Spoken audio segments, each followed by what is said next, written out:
Welcome guys, thank you so much for joining in. So what is happening right now with price action of Bitcoin? Because if we look at the price structure starting in a daily time frame, we can see very clearly the price of Bitcoin right now is struggling to find support around this 59,000 price area. What is holding us right now, and also what could happen if the support is going to get broken? Because if we look at this price structure by simply adding these moving averages, the area where we are finding ourselves is this 50 exponential moving average, and this 50 exponential moving average is our final support here in a daily time frame that is lying around 59,000 price area. So that's why what we want at any cost, the price in a daily not to close the daily candle below this 59,000 range. And not just only this 50 exponential moving average is acting as a support, but if you also look at this price structure using the CPI indicator, you can see exactly where this moving average is, the 50 exponential moving average support is. Exactly there we also have the top CPI line, which is acting as a support, as you can see. And this top CPI line is lying around 59,000 along with this 50 exponential moving average. So that's why if the support is going to get broken, right, the next possible target is going to be the central CPI line. The central CPI is lying around 57,000, and also could be the bottom CPI line here in the upcoming days for Bitcoin, and this bottom CPI line is lying around 55,000 price area. But right now I want to show you a bit different scenario here. I mean, if you look at the price structure without the indicators here to the upside and only focus around the indicators here to the downside, the MACD, RSI and T3CCI. So before we started this move here to the upside, you can see impulsive movement, corrective movement, another impulsive movement, and right now if this corrective movement is going to continue and we could see downward price movement around this 55, even 54,000 range, guys, that doesn't make the trend bearish, because this is still an higher highs, higher lows continuation pattern, right? Please understand that this could just be a temporary pullback before price again starts breaking it to the upside. But in a daily right now, as you can see, the indicators are clearly flashing weakness. Before we had this price retracement, you can see the MACD started showing a bearish MACD cross. RSI line started following this downward trend line, right, which is clearly indicating we are below 50 level, right? And also the T3CCI started following this negative territory. And right now, if we look in our case, bearish MACD cross, RSI line is also following this downward trend line, which is below 50 level, right? And the T3CCI, you can see, is just entering the negative territory. So this is also showing maybe here in the medium short term we could see some more weakness in price action of Bitcoin, but this doesn't make the trend bearish. Please keep this in mind. This could just be a temporary pullback. And not just only this, guys, if you also look at the price action in a very simple way, what we can see here very clearly, guys, this rising wedge lower line in the past Bitcoin price action was a strong line of support.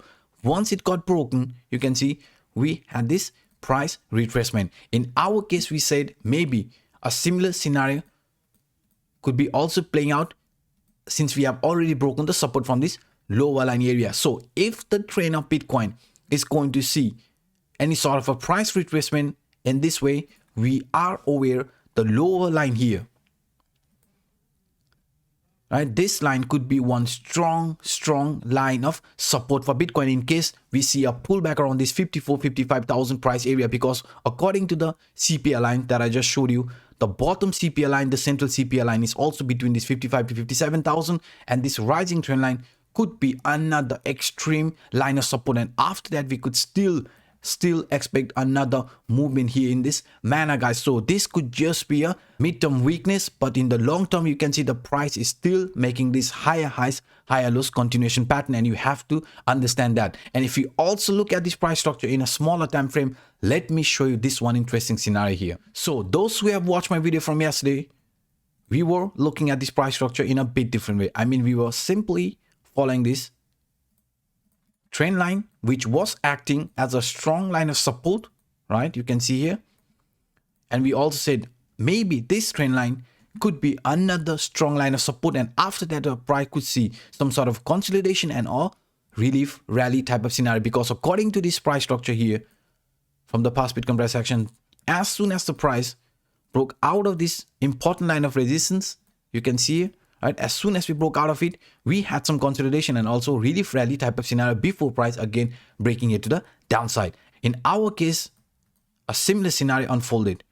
As soon as the price broke out of this resistance line, right? You can see here, we started seeing this consolidation just like here from past Bitcoin price action. So if we are expecting any sort of a relief rally, then what must the price not do? Go below the previous low that is lying around 58,400. If the price is going to find support around that range, we could still expect some more consolidation and also a relief rally that could bring the price around this 62 to 63,000 before choosing an actual trend direction. The reason why I'm actually showing you this 62 63,000 is because if we look at this price structure, this temporary relief rally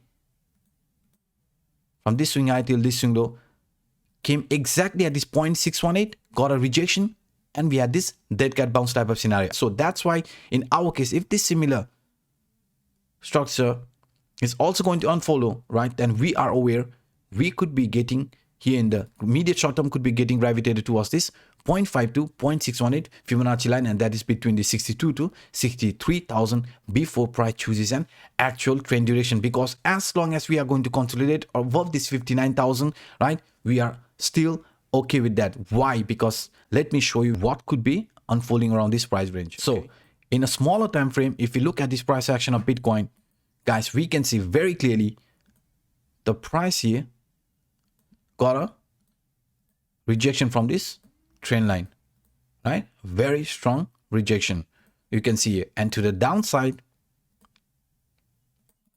we are finding support from this downward trend line. I mean, if you look at the price structure now, you can see this here actually looks like a very nice descending broadening wedge, guys. And according to the descending broadening wedge here in the immediate short term, if this trend, right, is going to continue here in this manner, then we are not allowed to close below this previous low. And as long as we are going to stay above this 59,000, we could be forming this one scenario, which is descending broadening wedge. And according to the descending broadening wedge, you can see there will be a pullback, right? Price could also form this inverse head and shoulder type of scenario, and then as soon as it break out of this upper line area of this descending broadening wedge, it will continue this rally here to the upper direction. And in our case, if you look at this carefully, guys, we are making a very similar price structure here as well. You can see here, upper line is acting as a resistance, lower line is acting as a support. And this price retracement, what we can see, this could be the final price pullback. And if the 59,000 support is going to be there, right, then we could still see here in the immediate short term, maybe the price trying to break out of this upper line area of this descending broadening wedge. And if it does, and price also finds support above it, then we are aware, right, the price here could see a movement again, as you can see, around the 62 to 63,000 range. And according to the previous example, I also showed you the 62, 63 from this Fibonacci line, that could be our potential upward price target before price chooses an actual trend direction. So guys, these are some of the scenarios I thought sharing with you in today's episode. If you enjoyed my work, then please hit the like button, and for those individuals watching this for the first time, hit that subscribe button and the bell. So by saying this, I'm signing out. My name is Anup. Bye bye guys.